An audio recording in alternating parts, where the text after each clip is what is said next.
কলকাতা বিমানবন্দরের একেবারে অন্দরে অর্থাৎ রানওয়েতে রয়েছে একটি পুরনো মসজিদ।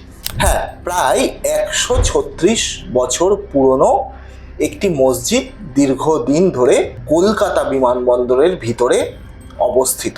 এবং এই মসজিদের কারণে এয়ারপোর্ট অথরিটির দাবি, দীর্ঘদিনের সমস্যা যে বিমান অবতরণ ওই যে নির্দিষ্ট ওই জায়গাটায়, ওই রানওয়েটায় অপেক্ষাকৃত বড় বিমান বিভিন্নভাবে অবতরণে বা টেক অফে সমস্যার সম্মুখীন হয়। তো এই যে বিমানবন্দরের মধ্যে যে মসজিদ, সেটা বহুদিন ধরেই এই স্থানান্তরের একটা পরিকল্পনা এই অথরিটি এবং রাজ্য প্রশাসন যৌথভাবে নেওয়ার চেষ্টা অনেকবারই হয়েছে, কিন্তু কোনো কাজের কাজ হয়। তবে রাজ্যে এবারে পরিবর্তন ঘটেছে, রাজ্যে এসেছে বিজেপি সরকার, আর তারপরেই এই বিষয়টা আরও একবার চাড়া দিয়ে উঠেছে।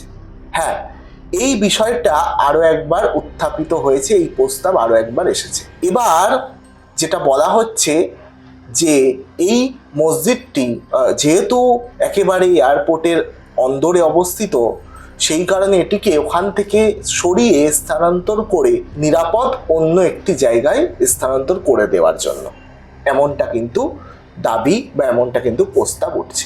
সামনেই রয়েছে ঈদ, 28শে মে, তারপরেই চূড়ান্ত সিদ্ধান্ত নেওয়া হবে বলেই কিন্তু জানা যাচ্ছে। পুনরায় সংশ্লিষ্ট সমস্ত পক্ষের সঙ্গে আলোচনা করা হবে, তারপরেই পরবর্তী সিদ্ধান্ত নেওয়া হবে। তবে শুক্রবার বিমানবন্দর নিরাপত্তা কমিটির একটি বৈঠকে এই সিদ্ধান্ত নেওয়া হয়। এর ঠিক আগেই উত্তর 24 পরগনার জেলা শাসকের দপ্তরে রাজ্য প্রশাসন এবং মসজিদ কমিটির সদস্যদের মধ্যেও একটি বৈঠক কিন্তু হয়। পরদিনই একটি বিশেষ দল ওই মসজিদ পরিদর্শন করতেও যান। মসজিদটি প্রায় 136 বছরের পুরনো একটি মসজিদ।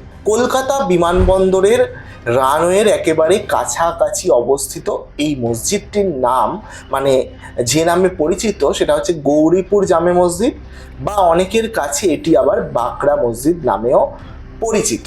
প্রায় 136 বছরের পুরনো এই ঐতিহাসিক ধর্মীয় স্থান বিমানবন্দরের নিরাপত্তার ক্ষেত্রে একটি বড় চ্যালেঞ্জ বলে মনে করেন বিশেষজ্ঞদের একাংশ।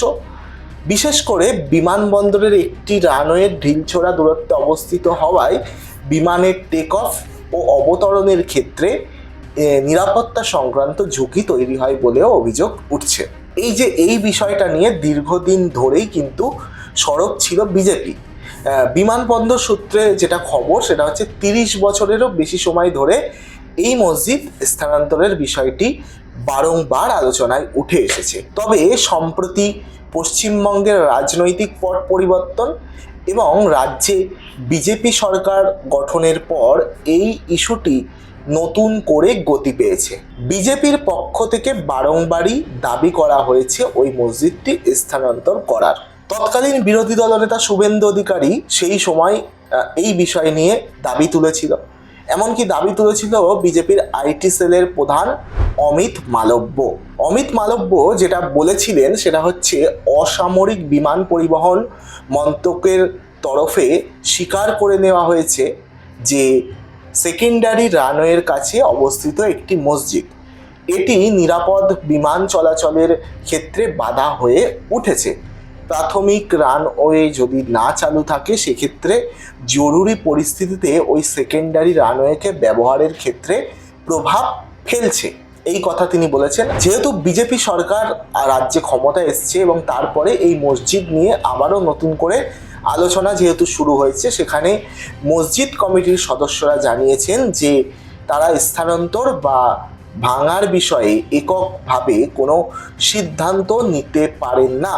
তবে তারা সরকারের এই উন্নয়নমূলক ও নিরাপত্তা সংক্রান্ত প্রস্তাবের বিরোধিতাও করছেন না। মসজিদ কমিটির তরফে বলা হয়েছে, আমরা চাই না আমাদের কারণে বিমানবন্দরের কোনো ক্ষতি হোক বা সুরক্ষায় বিঘ্ন ঘটুক। বিমানবন্দর কর্তৃপক্ষ আমাদের বিমানবন্দরের বাইরে আরও বড় একটি মসজিদ তৈরি করে দেওয়ার প্রস্তাব দিয়েছে।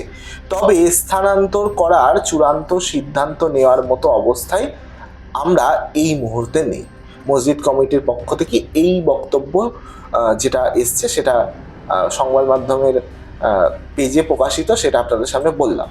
চূড়ান্ত সিদ্ধান্ত কি হয়, এটিকে স্থানান্তর করা হয় মানে করা হবে কিনা এবং সেটা কোথায়, মানে মসজিদ আশেপাশেই কোনো মানে বাইরে আর কি, বাইরে আশেপাশে কোথাও জায়গা, যেটা বললো মসজিদ কমিটির পক্ষ থেকে যেটা জানা যাচ্ছে যে বিমানবন্দর কর্তৃপক্ষ বা এয়ারপোর্ট অথরিটি তারাই কিন্তু আরও বড় একটি মসজিদ করে দেওয়ার আশ্বাস দিয়েছেন বাইরে। তো সেটা কতটা কি হয় সেটাও দেখার থাকবে। আজকের প্রতিবেদন যদি ভালো লাগে অবশ্যই লাইক করতে পারেন। দেখতে থাকুন N24 টিভি, আবার আসবো নতুন কোনো প্রতিবেদনে।